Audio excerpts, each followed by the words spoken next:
Bien, ahí estamos. Buenas tardes, damas y caballeros. Es un gusto poder saludarles nuevamente. Ahorita vamos a habilitar de una vez la grabación y de una vez vamos a decirles pues que ahí vamos a resolver un par de duditas que nos pusieron. Mira, buena tarde. Entonces, nuevamente les damos la más cordial de la bienvenida a este curso de Derecho Administrativo Sustantivo y Procesal. Pues ahí recibiendo su saludo, muchas gracias. Igualmente, pues es un gusto poder saludarles. Veía una pregunta ahí que nos hacían acerca de establece el artículo 145 de la Constitución sobre la nacionalidad de los centroamericanos y que si pueden optar a ser presidentes, por supuesto, ¿verdad? Eso es algo que ellos pueden hacer siempre y cuando estén domiciliados acá en Guatemala, podría ser el caso. Y claro, no sería lo primero en la historia, ¿verdad? Ya Guatemala ha tenido presidentes, digamos, Manuel Arce, si no estoy mal, fue uno de ellos, era salvadoreño, fue presidente de la República, bueno, cuando fue en su momento Guatemala toda una federación, ¿verdad? Francisco Morazán, también el hondureño, ¿no? Entonces, detallitos ahí para que ustedes lo tengan en consideración. No sería la primera vez, pero bueno, eh, ya lo sabemos. La respuesta sería que sí, siempre y cuando estén domiciliados en Guatemala, ¿verdad? Y desde luego también la ley de nacionalidad ya aplicaría de que pues tiene que tener medios de subsistencia como tales acá. Pero de ahí, por supuesto que podría. Eso por si acaso quisieran que Nayib Bukele fuera el presidente de Guatemala también. Bueno, luego pues me hacían ver ahí relación a la bibliografía y me pedían el programa. El programa lo pueden descargar ustedes directamente de la página de la universidad y justamente dentro del programa que pueden descargar ustedes ahí en la página de la universidad van a encontrar bibliografía sugerida para que puedan chequear este curso. El servidor no utiliza una bibliografía en específica, sino pues básicamente el programa justamente utilizamos las distintas que se puedan ir realizando y viendo, ¿no? Entonces, cualesquiera de las que aparezcan ahí en administrativo, no hay muchos libros, pero ahí están los de quién, de Castillo, de Hugo Calderón, eh, se me escapa ahorita el otro, son los libros más comunes, ¿verdad? Ojo, no estoy recomendándolos, esos son los que ahorita tengo en mente, pero insisto, chequense por favor ahí eh, en su programa. Bueno, vamos a entrar en materia para no perder más tiempo. Lo que es esta semana, lo que nos toca, lo que vamos a chequear, mejor dicho, ya la segunda sesión, como si nada, la que vamos a tener a bien impartirles. Aquí estamos. Yo creo que voy a chequear nada más si ya se las estoy proyectando. También me decían que si les podía facilitar las sesiones, las diapositivas. Lamento informarles que no, realmente la universidad nos ha prohibido a nosotros subir estas presentaciones.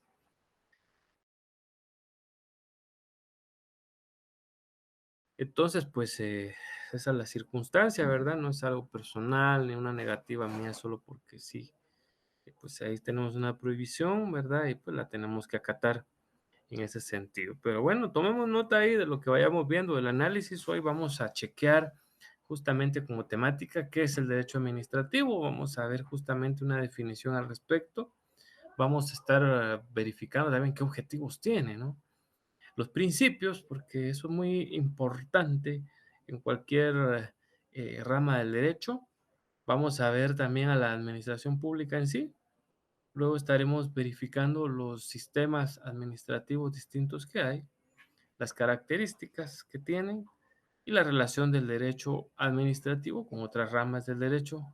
Y platicar de algo que es muy sencillo, que ya todos sabemos, como lo es la jerarquía constitucional.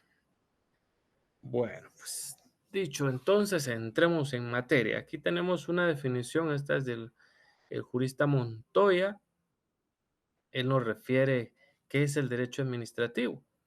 Eh, Ahí nos refiere de una vez rama del derecho público, ya nosotros comprendemos que todo aquel derecho en el cual el Estado tiene una participación directa regula directamente las conductas de los particulares con el propio Estado en sí mismo, pues siempre que se dé esa circunstancia, sí o sí nos encontramos ante una disciplina del derecho público.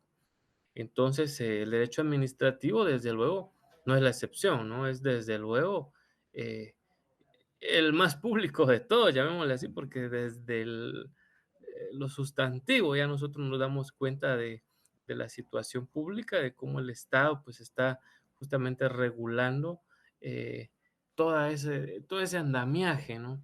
De cómo debe de operar, o cómo al menos debería de operar para poder satisfacer las necesidades de los particulares. Además de depender del derecho público, estamos aquí analizando la definición, ¿eh? Por supuesto, esto ya lo entendemos nosotros. Eso de conjunto, todos los derechos, todas las definiciones de derecho traen esa palabra de conjunto, ¿verdad? A mí me recuerda cuando estaba en la primaria y empezaba a ver conjunto y la maestra de la primaria nos hacía un círculo y empezaba a incluir dentro de ese círculo una serie de objetos y lo demás, ¿verdad? Y entendíamos nosotros que todo lo que abarcara ese círculo, pues era un conjunto, ¿no? Y en ese mismo sentido resulta de que, pues toda la rama del derecho, incluyendo esta, por supuesto, dentro de ese conjunto, dentro de ese círculo, va a nombrar estructuras, va a tener principios, ¿verdad? Pero por sobre todo normas. Esas benditas normas que van a tener a bien darnos las directrices legales. eh, Aquí nos menciona directas, indirectas. Ah, pues ¿cómo así? ¿Cuál sería una norma directa? Preguntarán ustedes. Pues bueno, prácticamente la norma directa es la que, digamos, refiere de una vez a un cuerpo administrativo, digamos, que nos diga, mire, tal procedimiento administrativo es este. Y las indirectas, yo ahorita se me viene a la mente, a mí mejor dicho, a yo les digo yo, les viene a la mente en este instante la ley de lo contencioso administrativo, porque es una norma que, pues, curiosamente no hay un código administrativo, algo de lo que hablaremos más adelante. Pues resulta de que todo aquello que en la ley no tenga un procedimiento, pues lo tenemos que ir y copiar de lo que es la ley de lo contencioso administrativo. Entonces, son de las circunstancias que van dentro de, inmersas prácticamente en ese conjunto de normas. Luego nos refiere acá esta definición que está en sus pantallas. eh, nos menciona de la administración pública como órgano, el Poder Ejecutivo Federal. Bueno, esta es una definición de Montoya, un jurista que es mexicano.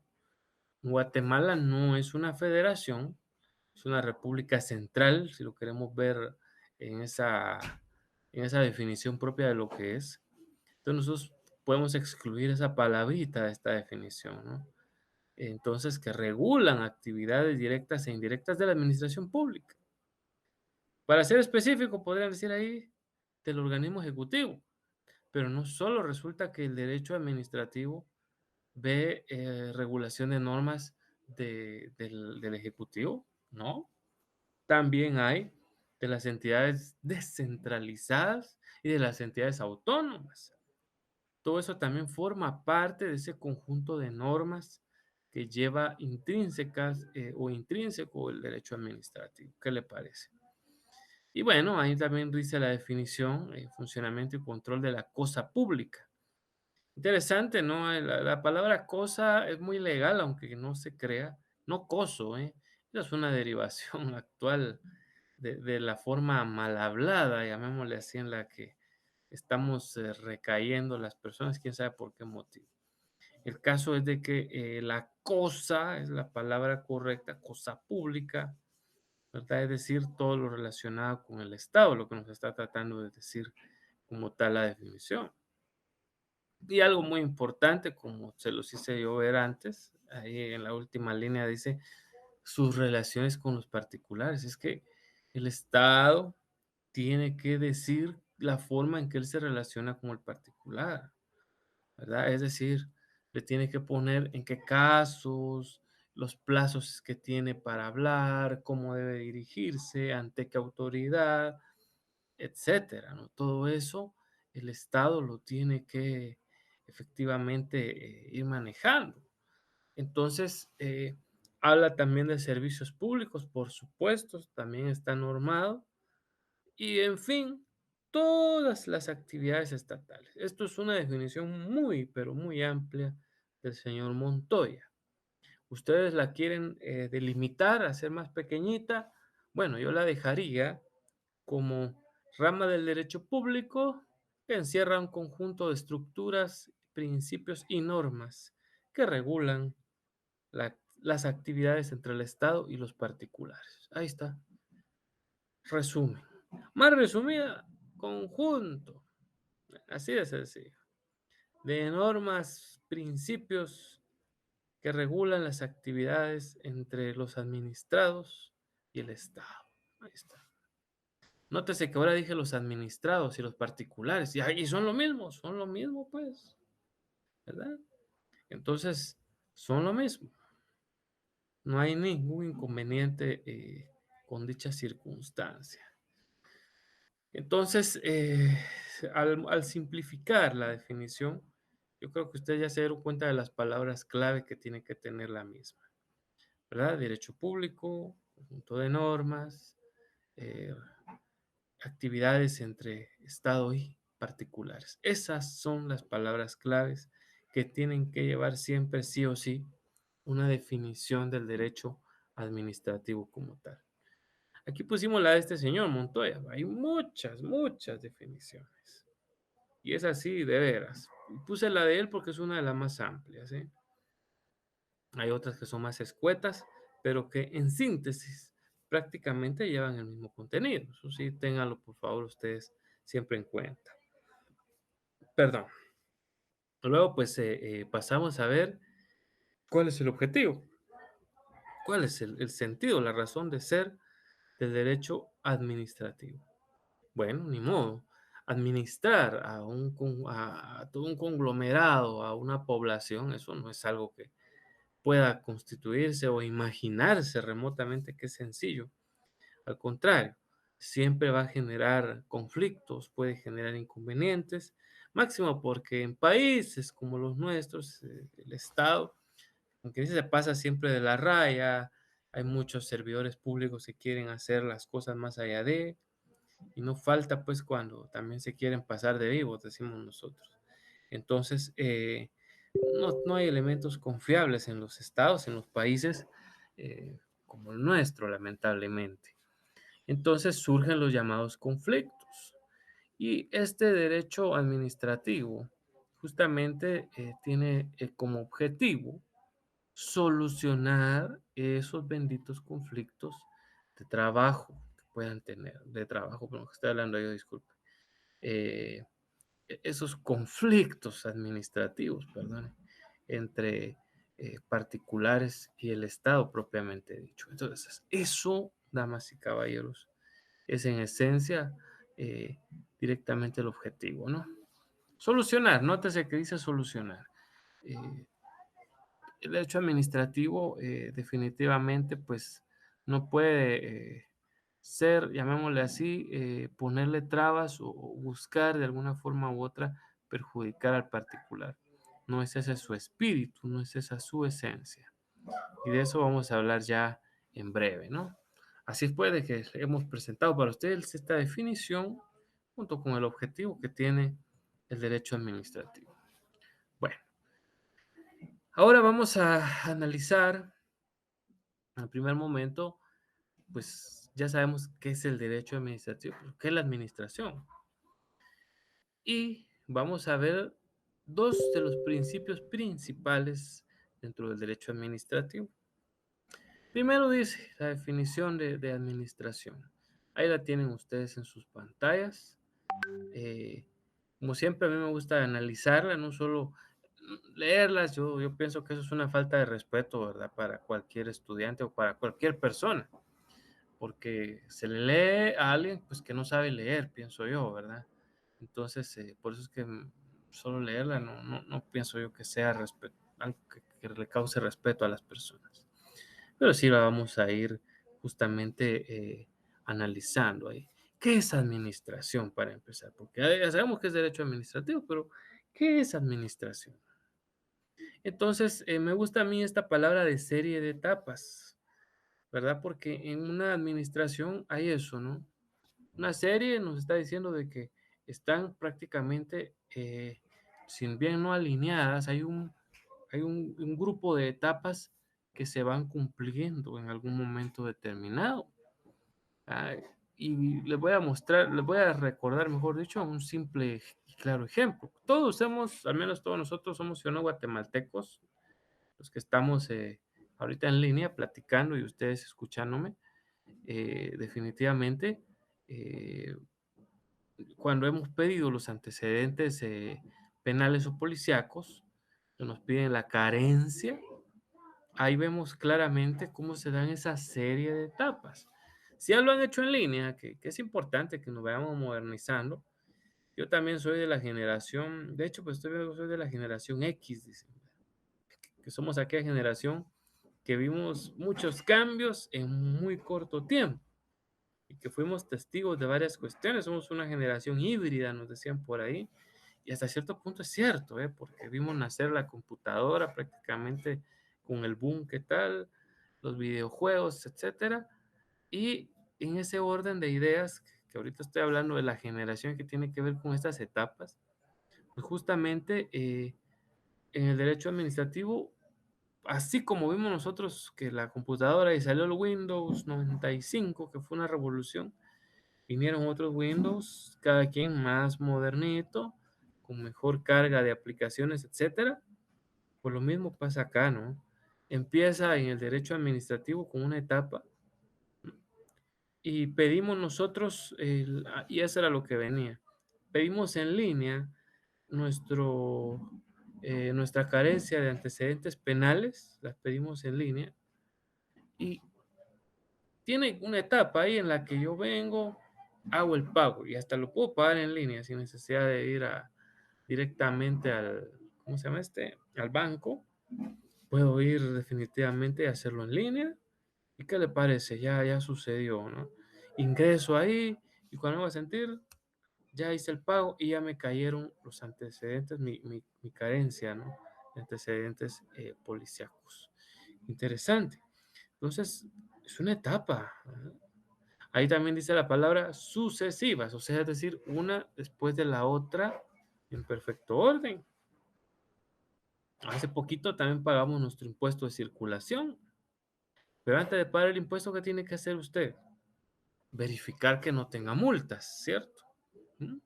Entonces, ahí vemos una etapa sucesiva y estamos poniendo un claro ejemplo de cómo se da dentro del derecho administrativo, ¿no? Una etapa sucesiva, una después de la otra. ¿Mm? ¿Y qué dice? Van dirigidas a qué?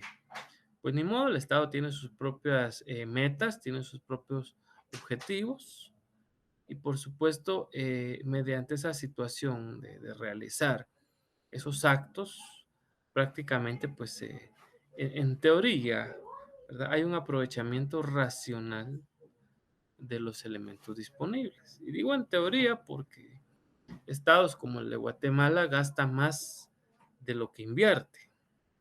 ¿Verdad? Somos un país de demasiados gastos burocráticos innecesarios. Por ahí alguien por eso decía la burocracia, ya no es burocracia, ¿verdad? De hecho, esa palabra se la escuché al propio presidente de la República. Así decía en un discurso, como tanta burocracia, decía. Pero bueno, a todos los que nos ha tocado trabajar en el Estado, ahí vemos de todo, gente que trabaja mucho, gente que no trabaja nada y gente que solo hace estorbo, ¿verdad? Entonces, prácticamente en la administración pública, pues deben de haber metas, así de simple, es lo que se busca. Y aquí, pues la meta, si ustedes se recordarán, pregunta de la semana pasada, ¿y cuál es la meta y objetivo principal del Estado? Ahí se las dejo por un par de segundos y para quienes ya respondieron el bien, ¿qué? Común, contestaron adecuadamente. Entonces, esas son las metas. Bien común, beneficiar principalmente pues a la población, o si no a casi todo el mundo, y posteriormente pues ya con eso se estará dando pues un beneficio directo. Eso, damas y caballeros, es la definición de administración. Disculpe. Bueno, dicho esto, pues hay que decir que el derecho administrativo tiene distintos principios, pero hay dos que son los esenciales. Hay dos, y con estos dos va a ser bien importante que nosotros le pongamos la atención del caso y les voy a poner un ejemplo yo también de cómo aplicarlos. Veamos, el principio de legalidad, este ya no lo sabemos todos. No hay prácticamente alguien que no se sepa qué es el principio de legalidad, ¿no? Eh, Prácticamente nos dice que para los particulares, en resumen, es hacer todo aquello que la ley no nos prohíbe, y para los administradores públicos eso es hacer todo lo que la ley permite, ¿ah? Entonces, este principio no solo ve esas circunstancias, sino también nos dice que el ejercicio del poder público como tal, ya concatenando lo que acabo de decir, debe estar amarrado siempre a la ley. No se pueden hacer actos administrativos que no estén regulados en la ley. Eso es lo que nos está tratando de decir. Y que dicha circunstancia pues tiene que estar apegado a no solo a la ley, sino a una jurisdicción, es decir, a un área específica donde ya se ha delegado esa situación. Y por supuesto no puede estar simple y sencillamente a la voluntad de una persona. Pues ¿cómo así? Pongamos el ejemplo con el principio de legalidad. Este, digamos, me dice que para poder presentar, digamos, una queja a la DIACO, eh, tengo que llenar el libro de quejas primero, que después me tengo que, es una pérdida de tiempo, ¿no? Ir a presentar a la DIACO y hacer ver la situación. Luego me llaman y me proponen soluciones. Bueno, todo eso, damas y caballeros, se está haciendo porque así es el principio de legalidad. Es decir, regula, ¿verdad? Todo lo que prácticamente está dentro de. Em, la legalidad, por supuesto, da certeza jurídica, ¿ah? La ley le sirve de refuerzo a todo el mundo, se fundamenta en la norma. Recordémonos de que nosotros, siempre que como abogados demos o afirmemos algo, pues tiene que estar la ley de por medio. No puede ser que nos lo inventemos así nomás. Y entonces el principio de legalidad va a ese tipo de situaciones, ¿no? A que lo que la ley mande y punto. Luego está el otro principio, este me gusta más, que se llama juridicidad. Por el principio de juridicidad resulta, mis queridas y queridos estudiantes que nos escuchan, eh, resulta que por el principio de juridicidad se mejora esta legalidad, porque muchas veces también pensamos, solo lo que la ley diga y punto, pero ojo, ojo, a veces la ley no tiene escrito todo, la ley tiene vacíos legales también. Entonces también tiene antinomias. ¿Se recuerdan ustedes qué son las antinomias? No, no son las aquellas que matan a las momias, no. Son aquellas normas que se contradicen entre sí. Yo me estoy recordando ahorita del Código de Trabajo, como ahí por el artículo, ay, si no me falla la memoria, es el 150 con el 153 por ahí, donde hay una clara antinomia. Por un lado dice que se prohíbe el trabajo infantil y después dice que sí se puede realizar el trabajo infantil, o sea, de menores de 14 años, siempre y cuando se demuestren situaciones de pobreza, que el menor de edad tenga que necesidad de trabajar, que el trabajo que se crea es que se debe crear, mejor dicho, es de enseñanza. Hay un montón de cosas así absurdas. Es una antinomia, ¿no? Entonces, resulta pues que la ley, insisto, a veces tiene vacíos y tiene antinomias. Y entonces decimos como aquel célebre comediante mexicano, ¿y ahora quién podrá defendernos? Entonces, ahí es donde aparece este principio de juridicidad, porque resulta de que, por supuesto, busca solucionar esos vacíos, esas contradicciones, este tipo de situaciones que tiene la ley, porque recordémonos que quienes las hacen son seres humanos y son los seres humanos más cuestionables porque son los diputados. Nada, son una broma. Pero sí, las hacen los diputados, ¿no? Entonces, muchas veces los diputados no se dan cuenta que han creado un monstruo, o a veces lo crean a propósito, no sé, pero a veces hay unas normativas que uno dice, a la gran, eso nunca debió eh, realizarse, ¿verdad? Pues el tema aquí es de que la juridicidad, damas y caballeros, supera la legalidad porque busca solucionar los casos en concreto. Y para ello, ¿de qué se vale? Bueno, ni más ni menos que aplicar los principios jurídicos en el más amplio sentido, dice aquí la definición. Es decir, esos principios que también existen dentro de la administración pública, que nos habla una de ellas es la sencillez o, mejor dicho, antiformalidad también. Eh, Aquí nos dice que prácticamente lo que debemos de aplicar en algún momento determinado son los principios generales del derecho. ¿Y cuáles son esos principios generales del derecho?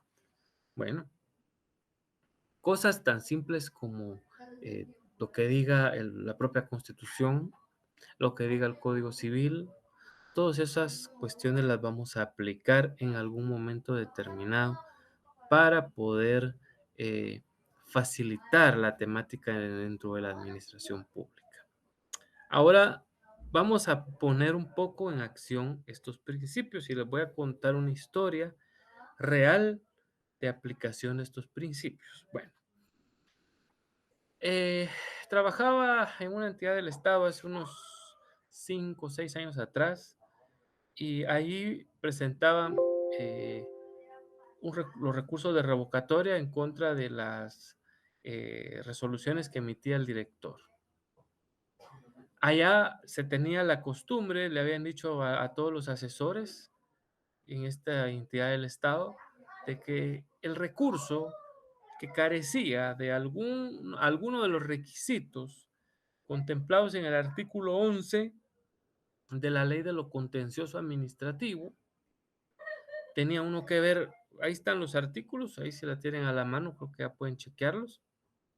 Entonces, óigalo bien, nos decían que si uno de esos benditos recursos no tenía uno de los requisitos que decía la ley, lo rechazáramos, lo declaráramos sin lugar, porque al principio le hacía falta uno de los requisitos que la ley establecía.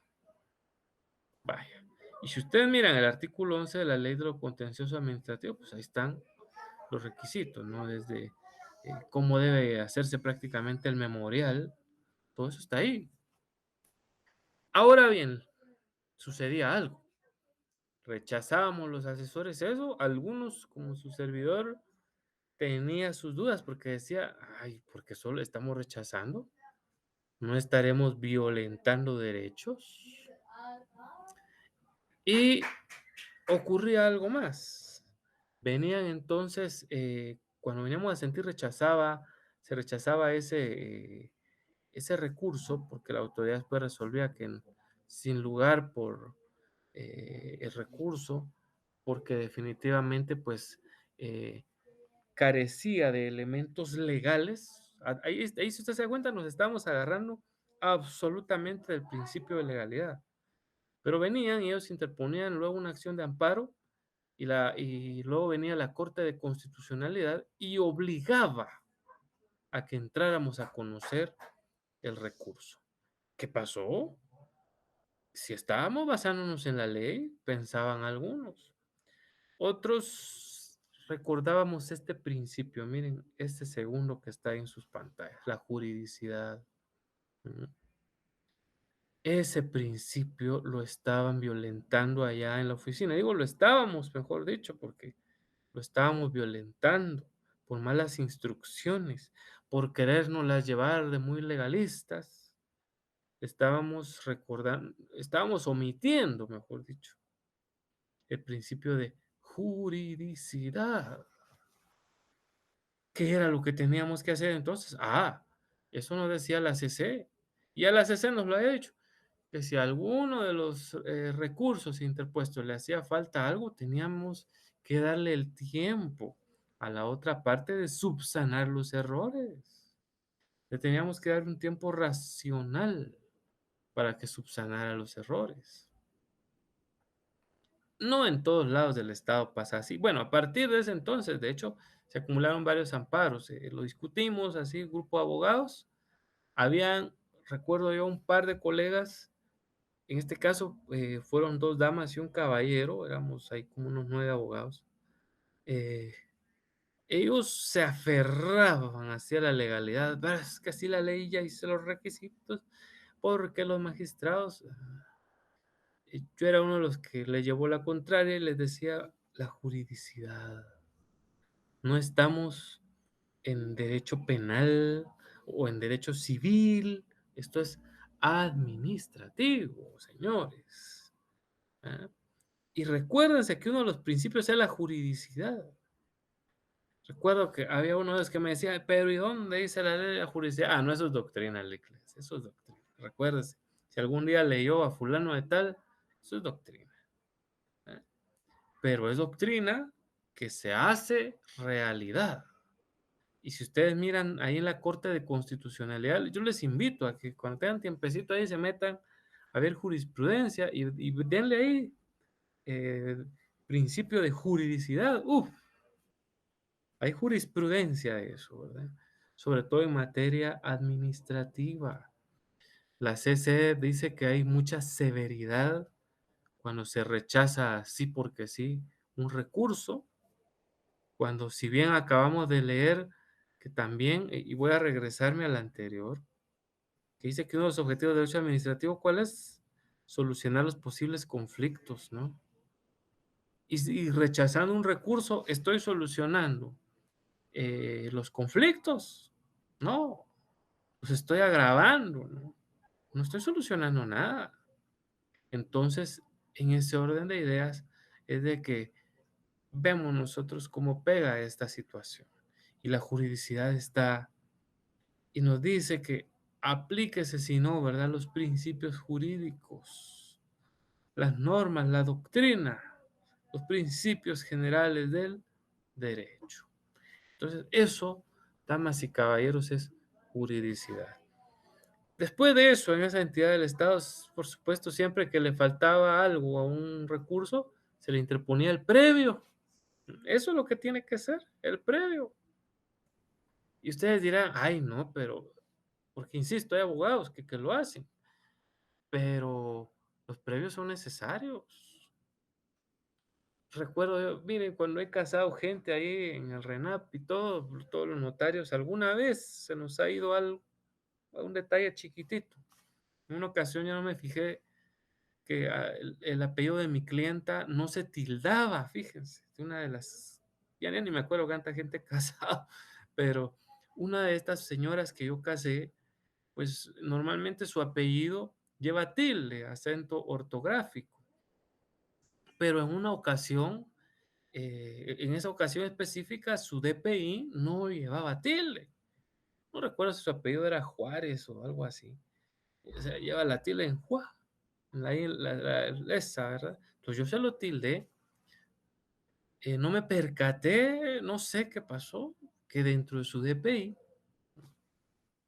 no aparecía tildado, ni dentro de la certificación de partida de nacimiento. Es decir, es lo que gramaticalmente se le conoce como acento prosódico. Por si hay alguno o alguna que ya lo había recordado, el aplauso, ¿verdad?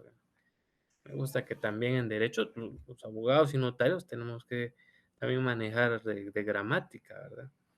Entonces, su apellido era prosódico, su acento no se tilda, y entonces, ¿qué? El RENAP, eso sí, también se tardan, ¿verdad? Y es patético que se tarden, y que fuera la gran ciencia inscribir el matrimonio de una persona.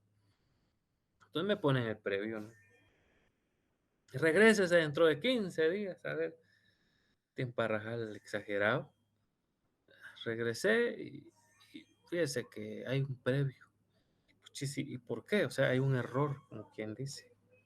¿Qué hubiera pasado si el RENAP me dice: "Ah, no, porque a usted le faltó colocar todo, le rechazamos el matrimonio"? Y era culpa de los contrayentes, que a mí como notario se me haya escapado el acento prosódico, no. Entonces, por juridicidad, RENAP me coloca el previo y me dice: "Mire, subsánelo, verifique que el apellido de la señora fulana de tal no se tilda". Pero uno está tan acostumbrado a tildar, no me acuerdo si era Juárez o González, no me recuerdo muy bien, ¿verdad? Pero es que uno está acostumbrado a tildarlo, y es que es más, si uno no lo tilda, la pronunciación es otra, pero en fin. ¿Y qué tuve que hacer yo? Ah, por supuesto, ¿no? Subsanarlo ahí al chilado y como me... ¿Por qué? Dije yo, ¿por qué me equivoqué? Nos pasa, mucho cuidado, ustedes también ya saben, entonces cuando les toque casar a la gente, ahí observan bien, porque yo creo que son más errores de los registradores, ¿eh? Pero bueno. Y esto que acabo de hablar es el derecho administrativo. No es que, ay, ese licenciado nos está hablando casacas. No, esto es derecho administrativo. Eh, Esto, uno va al registro civil del RENAP y ahí inscribe, ¿no? Ahí a las ventanillas notariales y ahí es donde nosotros damos el aviso de que casamos, ¿no? Derecho administrativo. Por legalidad, tendrían que haber rechazado esa inscripción de matrimonio.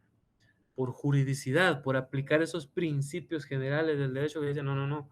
Hay un derecho supremo en la Constitución Política de la República de Guatemala y se llama derecho de defensa. Y por ese derecho de defensa, yo no puedo solo rechazarle a alguien sus peticiones y ya, no, no. Si se equivoca, decirle, subsánelo.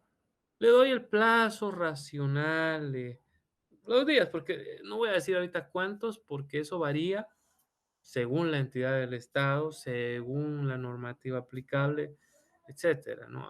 Hay entidades donde le dan a usted el plazo de 5 días normalmente, hay otras donde le dan 10 días, 15 días, etcétera, para subsanar. ¿Mm?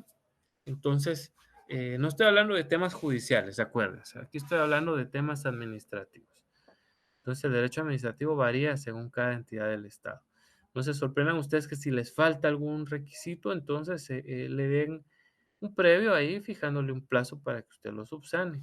Antes de rechazar una solicitud, antes de rechazar una petición, lo que sea, tiene que aplicarse también el principio de juridicidad.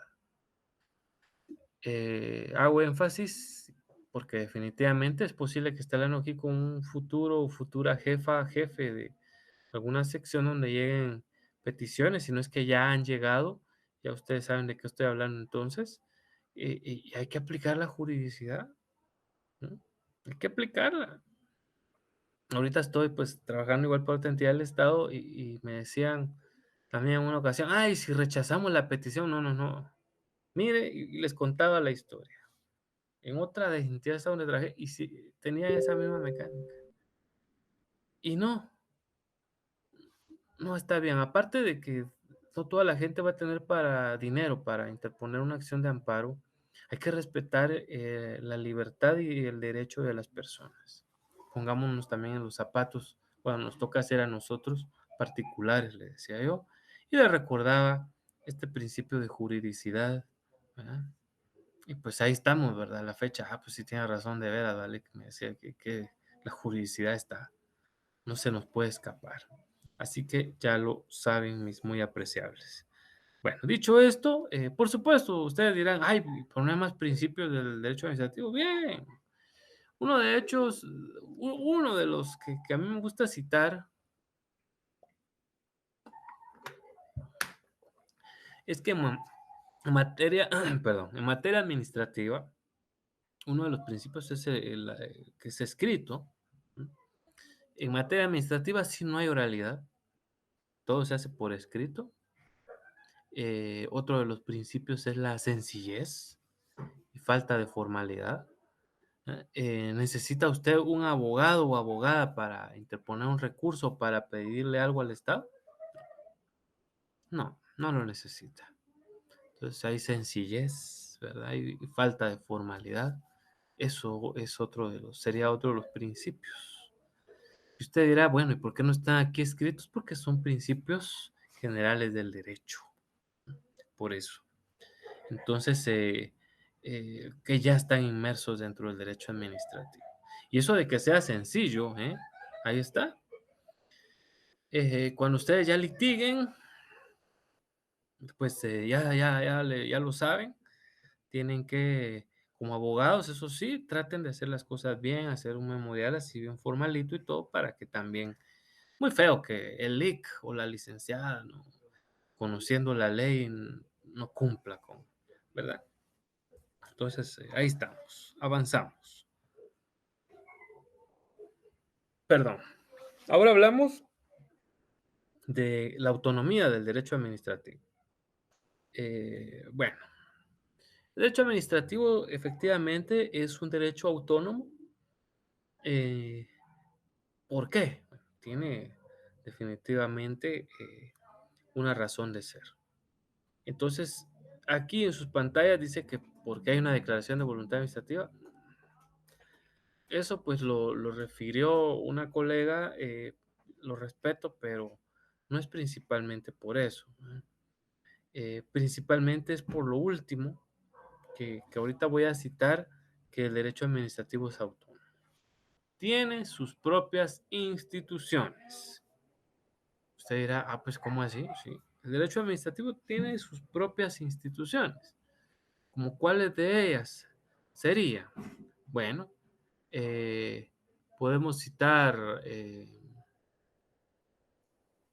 la institución misma, que es el Estado, per se, ¿no? Se aplica directamente a la administración pública. Entonces, esas son instituciones creadas por la normativa, ¿no? Entonces, son instituciones especializadas en, tiene asimismo su propia doctrina. Ya hay estudiosos del derecho, hay muchos que han escrito, bueno, su servidor escribió un libro de derecho administrativo para nivel medio. Hago la aclaración y no estoy diciendo eso, cómprenlo, ¿no? Hace varios años, para un curso que se llamaba Legislación Administrativa, que llevan los muchachos que estudian perito en administración de empresas, imagínense, de nivel medio. Saqué yo un libro de esta situación, hice yo mi librito ahí. No es para universidad, claro, pero escribimos el librito y ahí está. Entonces, doctrina es eso, ¿verdad? De cómo uno pudo apreciar mediante el estudio del derecho administrativo, pues efectivamente observaciones, hace criterios y demás. Entonces, ahí está como tal, este derecho administrativo, algo que lo hace autónomo. Lo que acabamos de decir ahorita de la juridicidad es una doctrina válida, válida, válida, bajo cualquier circunstancia, dentro del derecho administrativo. De repente hay otras ramas del derecho donde la doctrina se usa, pero no mucho, ¿verdad? Entonces, eh, aquí pues sí. Y normas, por supuesto, el derecho administrativo tiene sus propias normas. No tenemos un código administrativo sustantivo, ni tenemos un código procesal administrativo. Ya se dieron cuenta de eso, ¿no? Según las circunstancias, pues así son los procedimientos. Por decirle algo, y les voy a dar un claro ejemplo de esto. Eh, ay, Dios mío, en el derecho de trabajo, pues, cuando es en lo administrativo, viene alguien de la Inspección General de Trabajo y cita a una persona, la persona no lleva documentos, pero viene y le dice, normalmente ustedes saben, son por temas laborales, ¿no? Y le dice, pero es que fíjese que esta persona, pues en sí trabajador o trabajador lo que sea no es. Resulta que él de vez en cuando lo llamamos para que vaya a reparar las goteras que pueda tener allá el lugar de trabajo. De vez en cuando le llamamos a que venga a pintar, pero no es que se pinte seguido, o sea, lo llamamos unas 4 veces al año. Entonces, no es que él sea trabajador nuestro. Y resulta de que el inspector de trabajo dice: "Ah, no, bien, hay relación de trabajo". Ese es un grave error, por cierto. Por si alguno de ustedes es inspector o inspectora de trabajo, esto que le estoy diciendo es pan para su matate, diría mi abuelita, tómenlo en consideración. La relación laboral no la puede probar un inspector de trabajo. Eso, valga la redundancia, es trabajo de un juez, ¿verdad? El declarar un derecho. Entonces, si aquí están ustedes viendo que la persona dice: "No, llamamos a don Policarpio cada vez que se que hay que pintar, que cada vez que hay que, pero no es muy seguido y se le paga por lo que hace y le decimos: "Ahí lo llamamos, cualquier cosa, don Poli". Y si don Policarpio: "Ay, no, pero bien, nunca me pagaron bono 14 aguinaldo". Y entonces viene el inspector de trabajo, y esto lo hacen muy seguido, y viene y sanciona porque no pusieron a la vista el contrato individual de trabajo, porque no pusieron a la vista, los libros de salario, porque no pusieron, y lo sanciona. Entonces viene, no, bueno, él no sanciona, él hace la recomendación, mejor dicho, y luego se la eleva a un delegado, y ahora sí el delegado, dependiendo del departamento, hace la bendita resolución, y ahí sí ya se sanciona al patrón. Entonces, usted como abogado va a tener que darse cuenta de un detalle. En derecho laboral administrativo, tiene 48 horas para interponer su recurso de revocatoria. Ah, pero si la ley de lo contencioso administrativo dice que 5 días. Sí, 5 días siempre y cuando no haya normativa específica que establezca otro plazo. Entonces, esto que ahorita les estoy diciendo va a valer oro. Ahí ya les estoy dando varios chances que les van a salir, nomás se gradúen, ¿verdad? Ese recurso revocatorio, ahí está en el artículo 175 del Código de Trabajo, ahí dice el plazo que ustedes tienen para poder interponer un recurso. No estoy hablando todavía de los recursos, pero de una vez se los estoy adelantando. Entonces, 275 del Código de Trabajo habla de las 48 horas, algo que es distinto, por supuesto, a lo que establece la ley de lo contencioso administrativo. Entonces, como acabamos de ver, esta autonomía deriva por eso, porque tiene sus propias normas. El derecho administrativo tiene sus propias normativas. ¿Ya? Aún dentro de lo laboral administrativo es distinto a lo judicial, se los prometo, bien distinto. Pues tiene su propia normativa. Por eso es que el derecho administrativo al final es un derecho autónomo. Es posible que cuando haya nacido no, pero por lo demás es un derecho autónomo. Ya les dije principalmente por qué, porque tiene sus propias instituciones, doctrinas y también, por supuesto, normas. ¿Le queremos sumar algo más? Pues tiene sus propios principios, ¿no? Eso es algo que también podría ser tomado en consideración. Eh, Me gusta lo que también dice arribita, donde dice declaración de voluntad administrativa, o sea que es una decisión que toma, dice, un órgano administrativo que por supuesto pertenece al Estado y desde luego tiene efectos, ¿verdad?, sobre el administrado, pero eso no es lo que explica su autonomía, ¿verdad? La autonomía se explica porque tiene sus propias instituciones, sus propias doctrinas, si quieren poner también sus propios principios y sus propias normas. Bueno, ahora vamos a entrar al tema de historia. Bueno, bonita la historia, voy a ser breve, pero hay que remontarnos a cuando nace eh, la administración pública, porque el derecho administrativo es más joven que la administración pública, desde luego, ¿verdad? Entonces, para ello, están en sus pantallas las fechas en las que empiezan aquellos famosos cambios importantes dentro de la humanidad. Entiéndase, el siglo XVIII y siglo XIX son, por supuesto, dos de los siglos que se ven marcados principalmente por las famosas revoluciones, esas revoluciones liberales. A ver cuáles. Bueno, desde la propia revolución industrial, porque hay que decir de que también en un momento determinado la industria hacía lo que quería, como quería, cuando quería y con quien quería, sin tener mayor reglas del juego. Por eso ahí se hicieron ricos muchos a expensas de otros, y una explotación bárbara, y el Estado no se metía, no administraba nada, no miraba temas de licencias, le valía la salud de las personas, o sea, era aquello, ¿no? Porque recién comenzaba. Aquí es donde se hicieron ricos muchas personas, como el mismísimo Rockefeller, la familia Rockefeller, muy famosa, ¿no? Allá en Estados Unidos de América, esos Rockefellers que siempre han querido gobernar el mundo y lo han hecho prácticamente.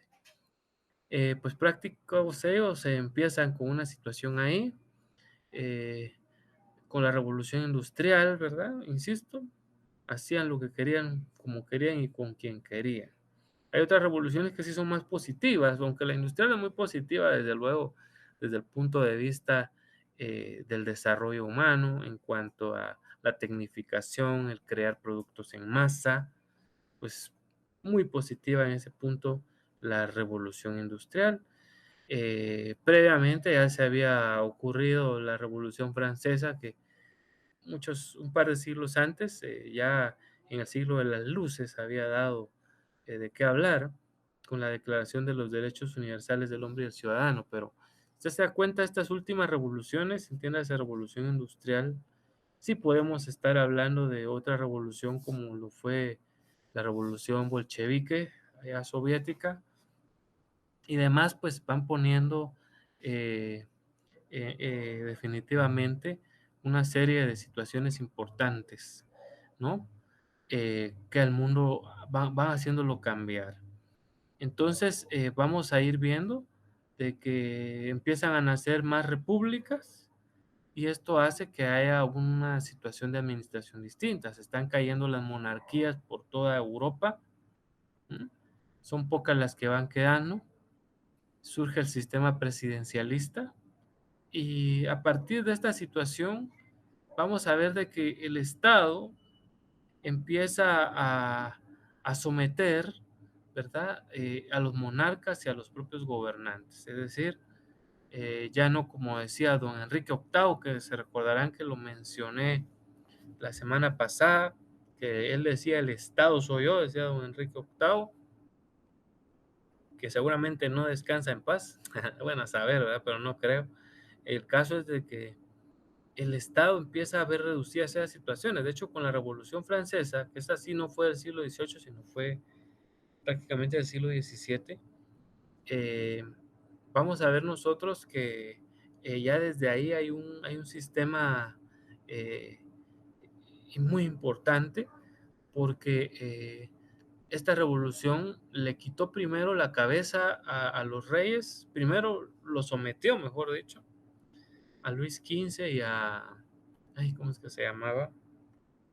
Madame Déficit, se llamaba Antonieta, si no estoy mal, y Antonieta, a someterlos a que firmaran ahí cuantos decretos se pudieran.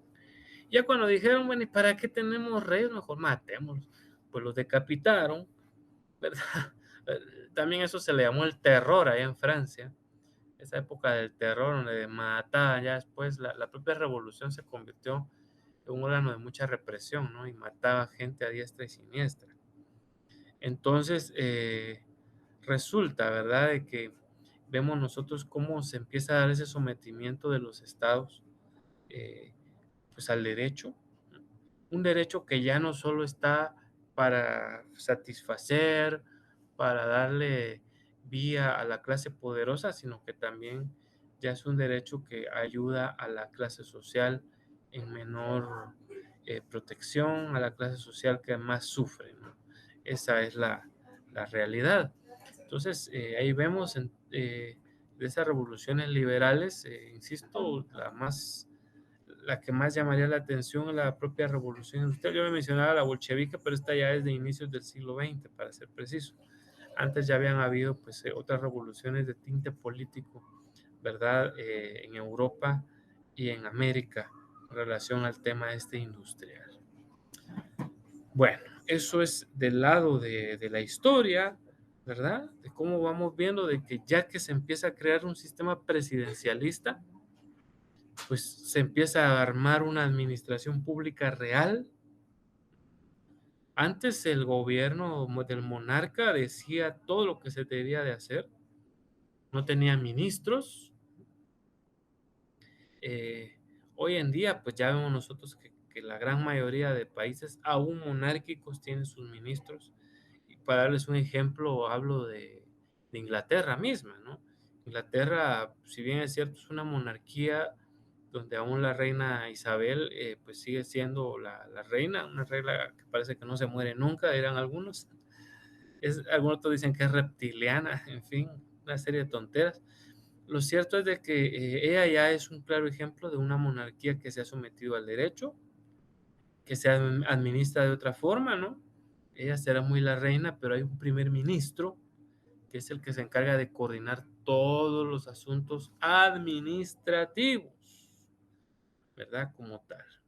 Entonces, eso es, fíjense, damas y caballeros, lo interesante de esta situación. Ahí como podemos ver el ejemplo de que aún donde hay monarquías, pues ya hay un sometimiento al Estado por encima de, de los monarcas o gobernantes. ¿Qué le parece? Bueno, avancemos. Eso nos lleva a dos sistemas de la administración pública luego de que nacieron estas revoluciones.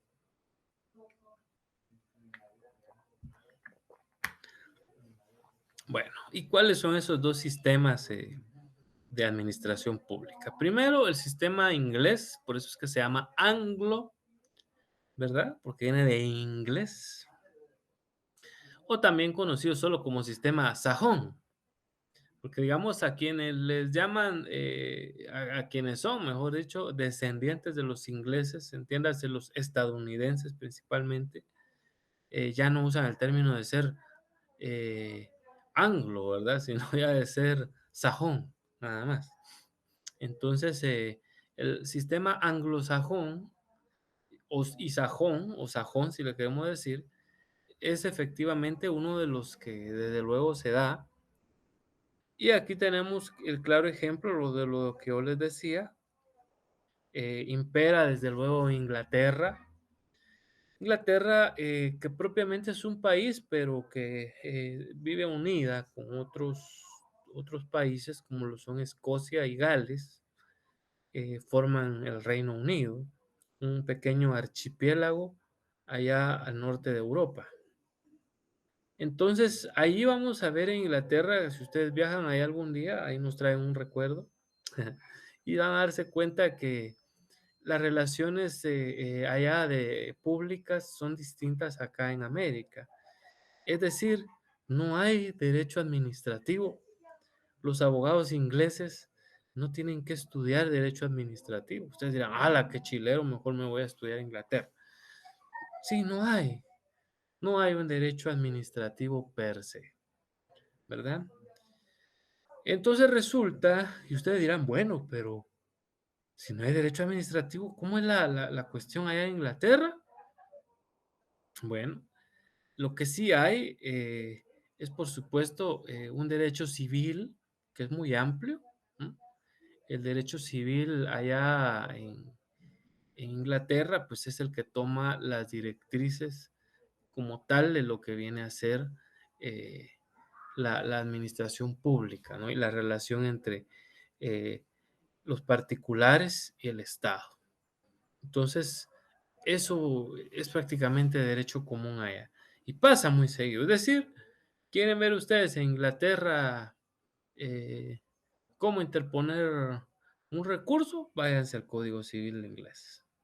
No hay que buscar en una ley distinta, no hay que estar viendo otras normativas. Ahí el Código Civil inglés le dice cómo plantear los recursos. Si de repente no he leído el Código Civil inglés, no les voy a mentir, pero según el conocimiento general que uno tiene de esta circunstancia y del sistema anglosajón, entendemos que prácticamente aplica plazos de recursos tanto para lo administrativo como para lo judicial. Los ingleses no se hacen bolas. ¿Eh?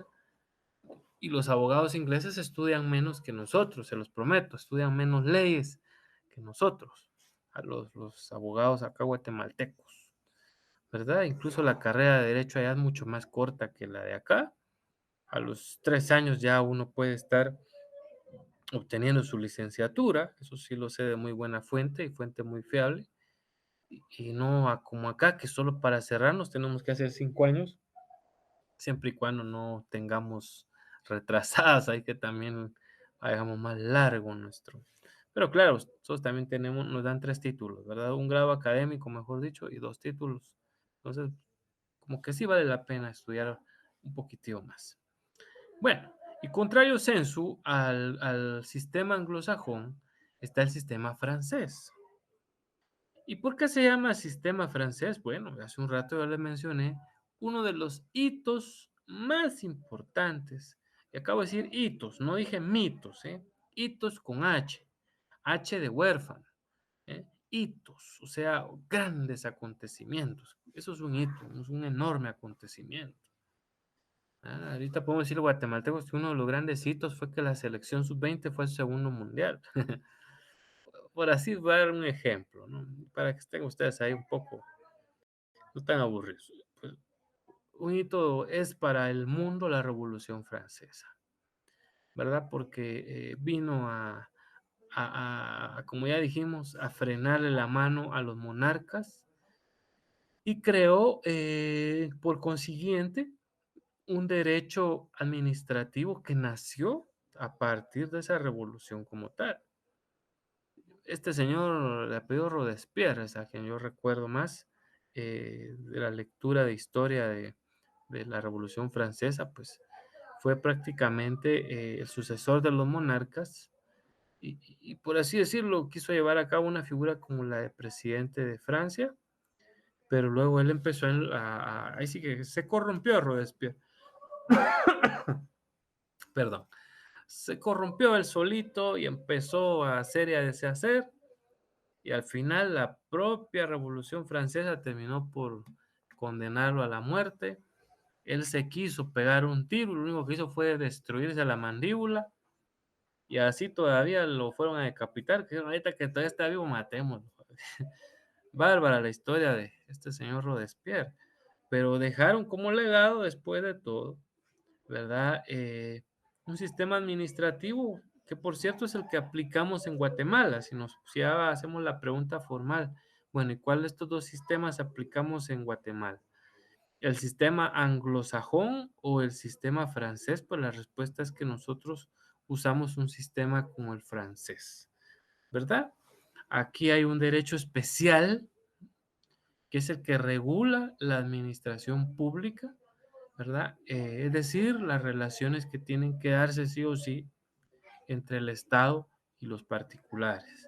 Está normado, eso sí, no está en una sola ley. Sería magnífico que hubiera un código administrativo. Yo creo que ese es el sueño de todos los abogados y no solo de nosotros, sino también de todos los que empiezan a estudiar derecho ahorita. Ya ustedes están en lo último, pero para cualquier estudiante de derecho sería un sueño que hubiera un código administrativo, porque a la gran nos facilitaría estudiar un montón de cosas, ¿no? De veras que sí.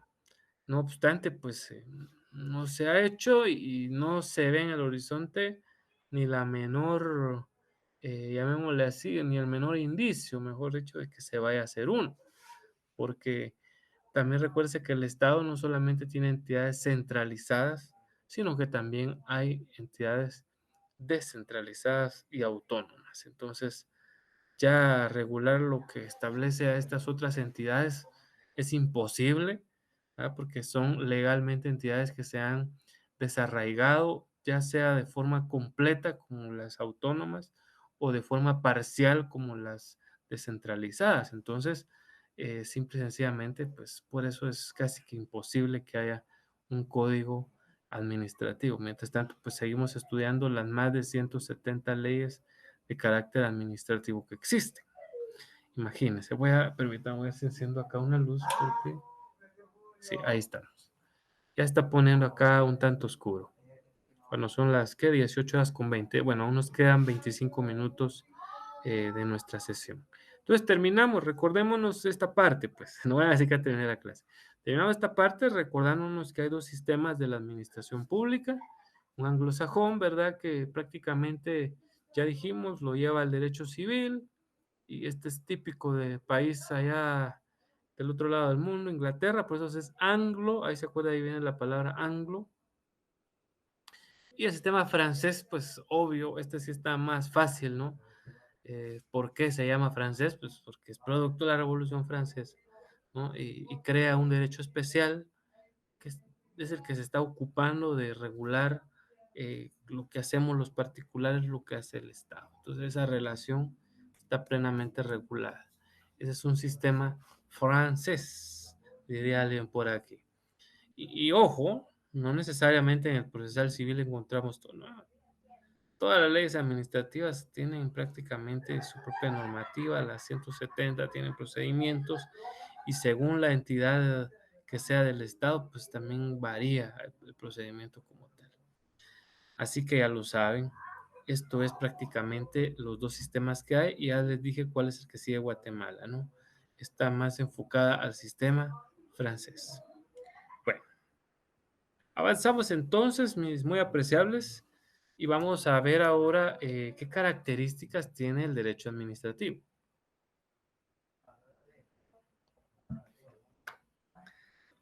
Siempre que decimos características, estamos diciendo cómo individualizamos, cómo lo reconocemos, cómo nos damos cuenta, etcétera, ¿no? Esa es la palabra característica.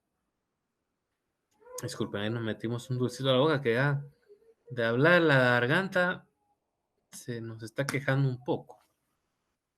Bueno, primera, ahora ya no estamos hablando solo de la administración pública. Ahora sí hablamos de características que tiene el derecho administrativo. Primera, dice que es un derecho joven. ¿A qué nos referimos a ser joven?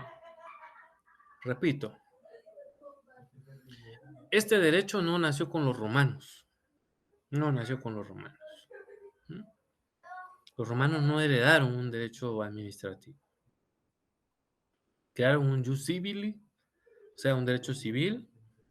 Tenían por ahí un sistema pretorio de derecho penal. Entonces, pero no crearon el derecho administrativo. Para venir a hablar de derecho administrativo, pues prácticamente nos estamos remontando, como ya dijimos, a ver lo primero que se da en el siglo XVIII y siglo XIX. No es que a partir de ahí naciera, no, ni siquiera. ¿Mm? Ahí empezamos a ver los sistemas que se han venido creando hasta ahora. Ya vemos a una rama del derecho administrativo como tal, prácticamente a finales del siglo XIX.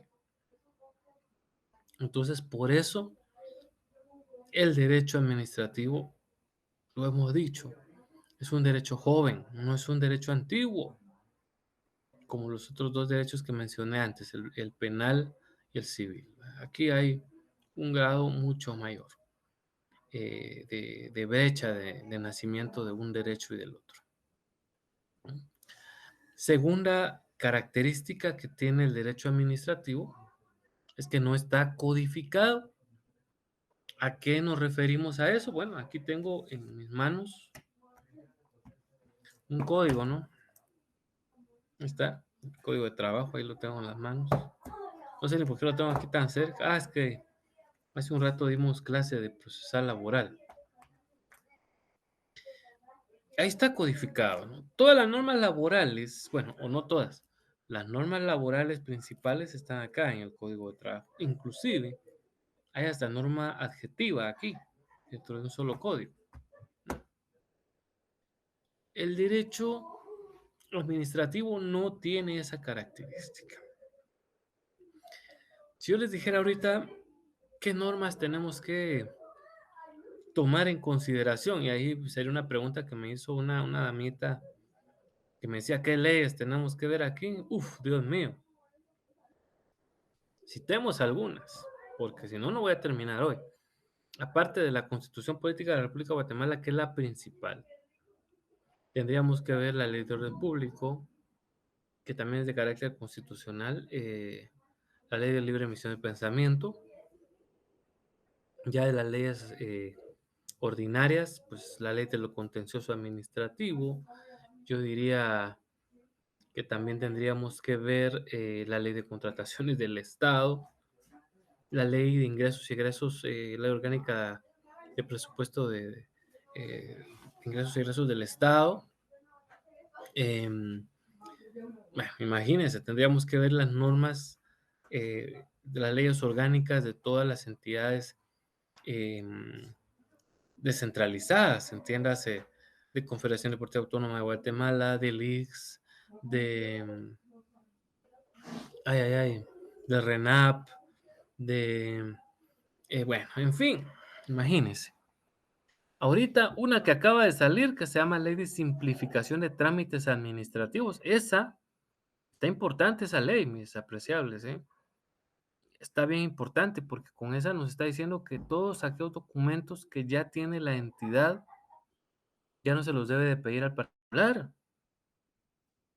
Ojalá, claro, ahorita solo es de aplicación para los trabajadores y particulares, mejor dicho, que tengan relación con con el organismo ejecutivo. Es algo absurdo, digamos, como en el RENAP, eso sí lo critico yo, de que yo tengo que venir y sacar certificaciones de partida de nacimiento de los contrayentes, copia de los DPIs. ¿Acaso ellos no tienen ese registro? ¿Mm? ¿Acaso ellos no lo tienen? Entonces, por eso surgió esa ley de simplificación de datos y trámites administrativos. O sea, es una ley muy bonita que tiene esa peculiaridad. Está la ley de comunicaciones y firmas electrónicas, que ya está usando el Estado mucho de eso. Y bueno, no sé ni cuántas leyes administrativas más ahorita que se nos escapan, pero estamos viendo que hay muchas. No hay un código administrativo, ni un código procesal administrativo. Está así, no está codificado. Para los que crean, las que es Guatemala, no. Yo no recuerdo ningún país del mundo, estudiando un poquito de legislación comparada, yo no recuerdo ningún país del mundo que tenga un código administrativo. No, no lo recuerdo. No creo que exista, al menos en América Latina, un país que tenga un código administrativo. Luego dice que es un derecho subordinado. Pues ¿cómo así? ¿Cómo así que es un derecho subordinado? Sí, aquí hay jerarquías que claramente están reconocidas. En la administración pública, la máxima autoridad superior administrativa se llama presidente de la República. En este caso sería Guatemala, ¿no? Es la máxima autoridad. Entonces, subordinados a este señor presidente están sus ministros, ¿verdad? Perdón, subordinados a los ministros están los viceministros, luego están los directores y así, para abajo. Entonces es un derecho que tiene una categoría de estar subordinado. Hay autoridades superiores siempre y en todo lugar. Entonces, eso es lo que debemos de recordar cuando decimos que es un derecho subordinado, ¿no? Que prácticamente, reitero, pues hay entes superiores como tal, el máximo es el presidente, vicepresidente de la República, y luego vienen sus ministros, los vices, eh, los directores, ¿verdad? Y los jefes de unidades, y ahí nos vamos. Eso es un derecho que está subordinado. La cuarta, la que acabamos de decir hace un rato, ¿no? Que es un derecho autónomo. Principalmente porque a pesar de que no está codificado, pues tiene sus normativas distintas. Yo no puedo aplicar, ¿verdad? Mis muy apreciables acuerdos, yo no puedo aplicar estar aplicando normas de carácter judicial específicamente a temas administrativos. Aunque debo de decir que en algunos casos, pues cuando también la cuestión no muy aplica, pues se termina haciendo así. Ustedes dirán, ¿cómo así? Les doy un ejemplo, digamos, para las famosas eh, estas cuestiones de conciliación que hace la Inspección General de Trabajo, citan al patrono. El patrono no se puede, si es persona jurídica, sabemos quiénes son las personas jurídicas, las entidades, se hacen representar a través de quienes dijeron ahí, eh, mandato, está bien, bueno, puede ser a través de un mandato, por lo que sea, pues vemos nosotros eh, prácticamente, perdón, ahorita, que hubo que unos perros están baullar acá, me desconcentraron, discúlpenme, me sacaron ahorita de la idea que les quería dar.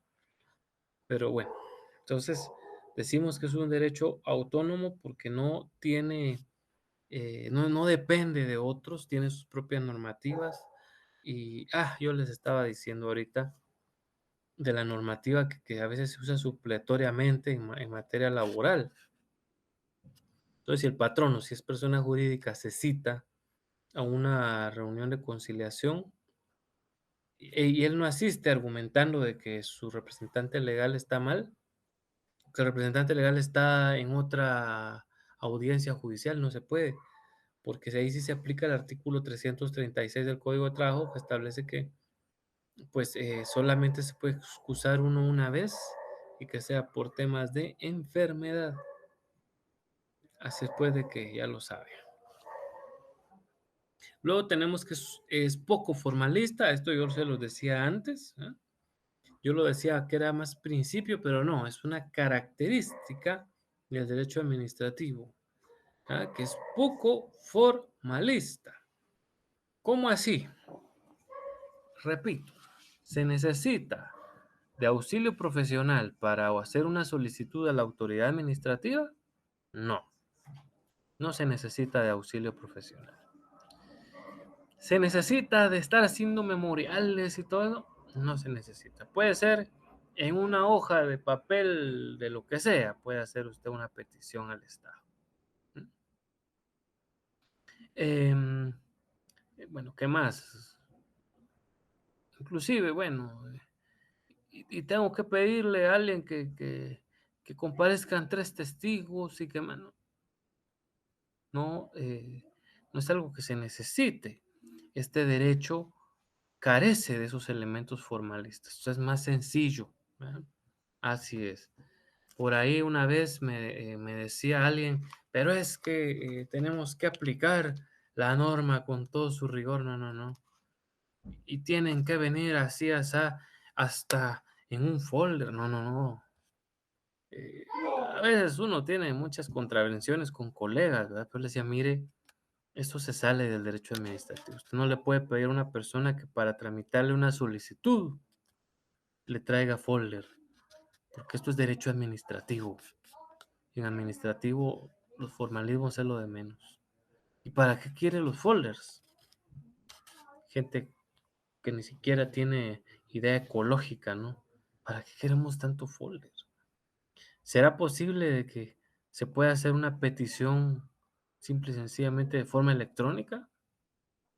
Por supuesto, se puede hacer de manera electrónica. Así es pues de que poco formalismo está ahí y hay que verificarlo siempre. Bueno, dichas las características, ya entramos a la recta final para ver qué relación tiene el derecho administrativo con las otras ramas del derecho. Bueno, primero resulta que tiene una relación absoluta y directa con el derecho constitucional. De hecho, pues tiene que ser así, ¿no? El derecho constitucional sí o sí se relaciona siempre con, pues, con toda la rama de derecho porque es la que fundamenta, ¿no? Entonces, la Constitución Política de la República de Guatemala nos da a nosotros parámetros de lo que tiene que obedecerse sí o sí y de lo que tenemos que estar muy atentos. Entonces, esta rama está muy relacionada con lo constitucional y con todos los principios que la Constitución misma enmarca, ¿verdad? Así pues de que tengámoslo siempre muy en consideración. Luego, aquí dice que con el derecho penal, esto solo lo cito porque yo creo que ustedes ya se dieron cuenta del microvideíto y si no, pues ahí lo van a ver. Y se menciona de que hay relación entre administrativo y penal.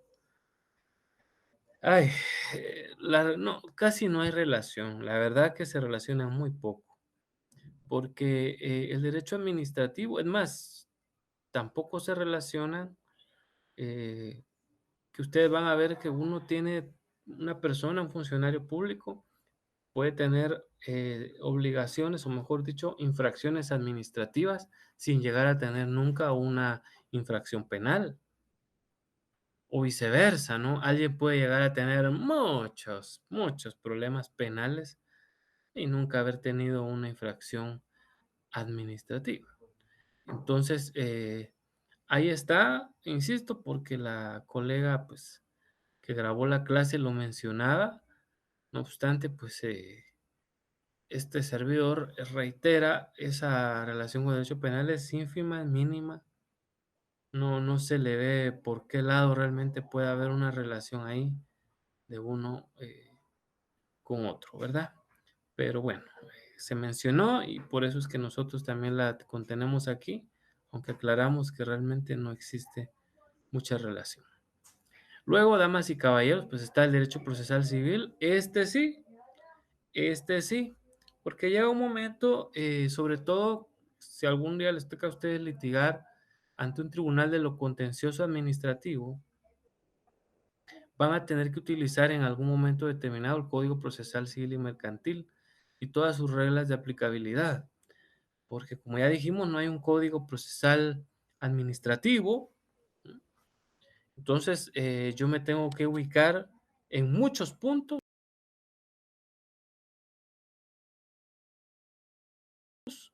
con lo que establece el Código Procesal Civil y Mercantil. Entonces, por eso es de que sí se hace eh, importante, sí se relaciona, porque esa sería la palabra concreta, ¿verdad? Hay una relación entre el derecho procesal civil y lo que es el derecho administrativo.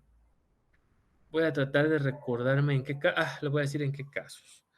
Cuando usted empieza un proceso contencioso administrativo, eh, se va a dar cuenta, bueno, ya hablaremos de él en su momento, porque vamos a profundizar fuerte en el proceso contencioso administrativo, no tengan pena. Ahorita solo de forma muy general para dar el ejemplo de la relación que hay entre uno y otro, es por la famosa rogación.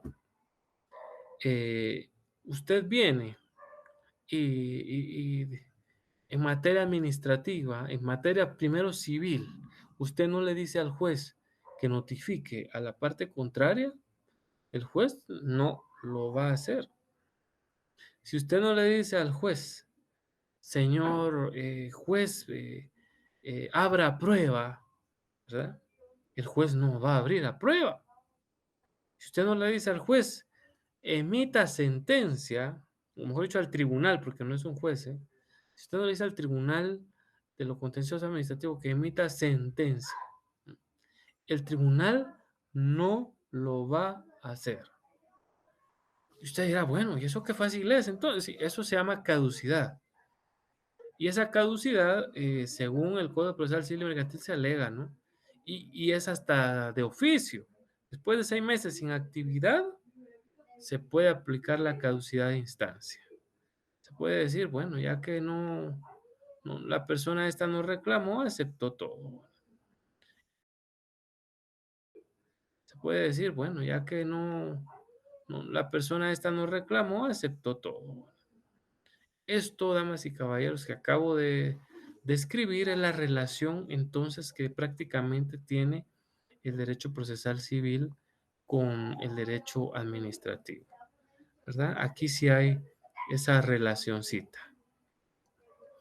Terminamos hablando del último punto, que es la jerarquía en el derecho constitucional. Bueno,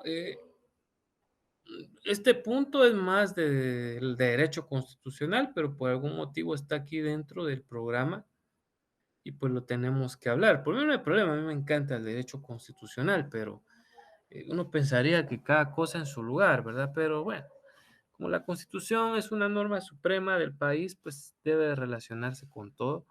Y esto pues es demasiado simple, ya tan simple pues que yo creo que hasta mucho van a ser los 4 minutos que nos quedan de clase para hablar de esto.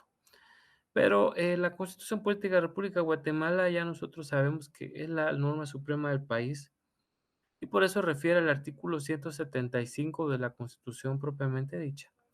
eh, que son nulas ipso iure todas las normativas que violen, disminuyan o tergiversen, ¿verdad? Que contraríen, dice. No, no, yo estoy ahorita revolviendo. Que contraríen las disposiciones de esta norma y otras leyes de carácter constitucional. Ahí está. Eso, damas y caballeros, es la jerarquía, la Constitución, es la norma superior, de hecho, de todo proceso, y en materia procesal administrativa no es la excepción. ¿Qué otras normas? Pues, todas las normas constitucionales, ¿y cuáles son esas? Aparte de la Constitución está la Ley de Amparo y Exhibición Personal y Constitucionalidad, la Ley Electoral y de Partidos Políticos, la Ley de Orden Público y, bueno, esas son, por supuesto, las normas constitucionales por excelencia. Luego vienen, dice acá, normas ordinarias y civiles. Yo no sé ni por qué se fragmentó ahí, pero bueno, se hizo de esa forma porque en la explicacioncita que ustedes ven ahí en los videitos de 15 minutos, aunque a veces ya lo he dicho antes, esos 15 minutos, pues a veces uno está corriendo y todo para tratar de darles la clase, entonces se empieza a obviar ciertos aspectos. Normas ordinarias y civiles, pues yo diría que es obvio que las normas civiles son ordinarias, pues es que ahí no hay de otra, ¿verdad? Están después de la Constitución, siempre sí o sí, están las normas ordinarias. ¿Mm? Así que ya lo saben. Luego, en tercer peldaño tenemos pues equiparados, es decir, eh, como, como que inicia a la misma altura, las normas reglamentarias, ya hablaremos bien de cuáles son esas así. De momento, pues sepamos de que una norma reglamentaria es la que viene justamente a ponerle reglamento a una ley. Y normalmente son acuerdos gubernativos, ¿verdad? Comúnmente. Estos acuerdos gubernativos tienen la característica, mis muy apreciables, de ser reglamentos, ser una norma reglamentaria como tal. El resto de lo que hoy vimos, que son los principios, también se sitúa a la misma altura de esas normas reglamentarias y la doctrina también. ¿Qué le parece? A la par de un reglamento. Entonces, muy importante no olvidar ese dato. Bueno, mis muy apreciables, pues prácticamente con esto estamos llegando al final de esta sesión. A mí no me queda más que darles de nueva cuenta las gracias. Uy, aquí me dice que guardar. Bueno, guardemos, tal vez sí. Entonces, darle las gracias por su atención. Si Dios nos lo permite, vamos a estar saludándonos la otra semana, siempre dentro del mismo horario y por esta vía. eh, y pues esperando desde luego pues contar, ya va a ser la tercera semana. Vayámonos preparando para el primer examen parcial, esa es la situación que les decimos de antemano. Y pues les deseo que tengan buen provecho cuando ya vayan a cenar pronto y que tengan buena noche también, que descansen. Será Dios mediante la otra semana.